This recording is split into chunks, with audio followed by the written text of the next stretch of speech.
We're joined today by Vijay, Director of Knowledge Management at Hewlett Packard Enterprise, and Greg Cook, Systems Lead. Guys, thanks for joining us today. Hewlett Packard Enterprise Software Professional Services employs about 3,000 internal and external employees across 50 countries. The organization needed to find ways to increase profitability through the reuse and harvesting of massive amounts of knowledge created every year. Vijay, you developed a KM program in a short period of time with limited resources, something many companies would like to do. How were you able to achieve this? It finally boils down to priority. What does the organization need, and what are the stakeholders' expectations, and what we need to prioritize and deliver. For example, we try to deliver on the content, where we need to harvest the content, how we can harvest the content. Rather than depending on dedicated resources working in a lab environment, we try to focus on the content. We want to get like crowdsourced from people, rather than trying to create in a lab environment. That's the one way we can harvest our content with the limited resources. Second, engaging the right stakeholders across the regions, because our program is not a specific country or region, it's spanning across the globe. So to try to drive the program, we need to talk to the people across the globe. We need to talk to them. We have established a KM Council, Knowledge Management Council, where we have a presentation coming from all the three aspects. They cover like APJ, EMEA, as well as Americas. The way that helps us to understand the priorities, needs for each region, and rather than trying to do everything at a time, we try to pick the winning battles and try to work through them. And you mentioned leadership engagement as a pillar of your KM strategy. How were you able to get leaders' attention and buy-in? In fact, that has been our problem statement 3 years ago. The problem statement of establishing a right KM and revamping has come from the leaders. It did not come from the KM organization itself. So what this means is we have leadership is sponsoring our program and actively involving it, because they would like to know where we want to go, how we'd like to go, and also steering us through the conversations.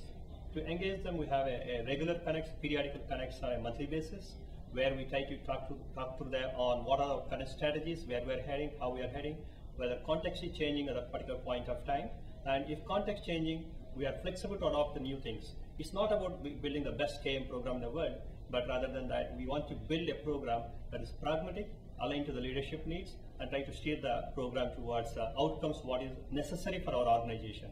That's what helped us to get right alignment and the deliverables, what we want to give. They're very happy so far. Greg, you also emphasize ongoing stakeholder communication and user adoption. Why did you do this, and what was the outcome? Sure. So in the very beginning, easily over 10 years ago, we started the fundamental processes of our KM programs. We were very we were pushing information out to the organization. We knew what we thought we wanted them to have. We would ask and we would find out what was interesting to them. But ultimately, we were creating the content for them to use. Over time, while they were consuming information, they would start to give us more and more information about what they wanted. And we found out that we were going to have much more success by actually integrating them into the knowledge management program. So we really focused on what was it that they were looking for, and that provided a lot of direction for us in terms of success, where we were going to go.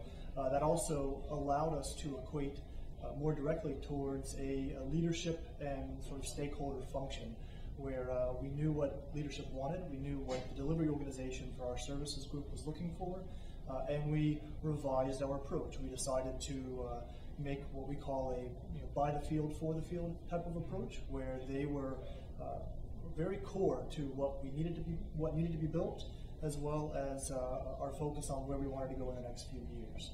So that communication back and forth, allowed us to read the field, see what was going on, what they needed, and allowed us to approach them with a different view of doing knowledge management. Why is it so difficult to design measures to evaluate a KM program? I believe it's because knowledge management in general is very hard to nail down, so to speak. There are a lot of moving pieces. There's a lot of information that's in the field. There's a lot of information that's in people's heads, and being able to put a metric to that tends to be very difficult. It's hard from a business perspective to align direct dollars. So how do you know how much money you've saved, how much money you've generated in an organization? Is very difficult to put a metric system around. So what you have to really focus on is, again, incorporating the organization in terms of giving you information back. Where we followed, and what you'll see in the presentation, what we followed is basically a method for the organization to respond to us. It requires some effort on their part, but it allows us to track month over month, year over year, the information that is coming out of the field, what's beneficial to them, what's working, what's not working, and then we can tweak our program to better affect those individuals. And that type of metric has worked very well for us, and we've been able to consistently provide those metrics over the past couple of years. In fact, I'd like to add what Gray has told.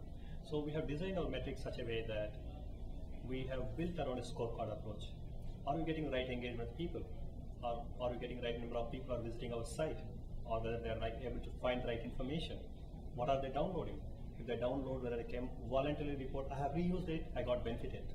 So this kind of metrics we track by each region, that's helping us to even have a gamification across the regions. We go to sub-regions in each region, we go and ask why certain sub-region is not able to adopt better, what we can do collectively such that we can get the promotion in those areas. That's how it's helping with this measures, metrics, helping us to drive the user adoption very well across the regions, and the gamification is in execution every day.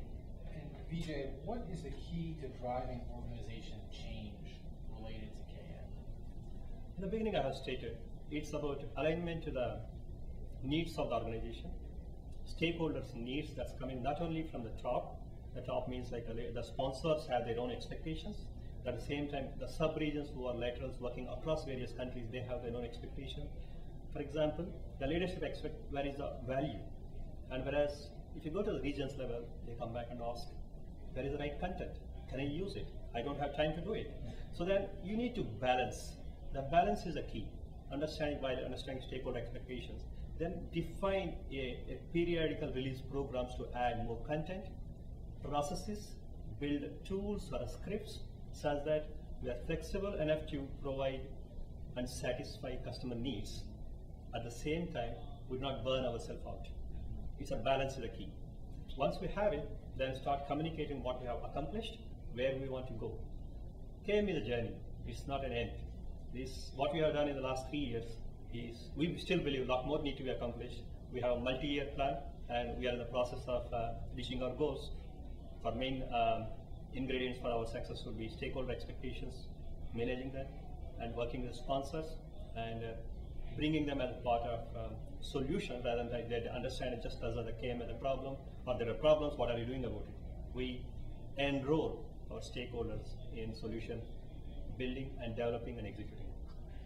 Vijay and Greg Cook from Hewlett Packard Enterprise, thanks for joining us.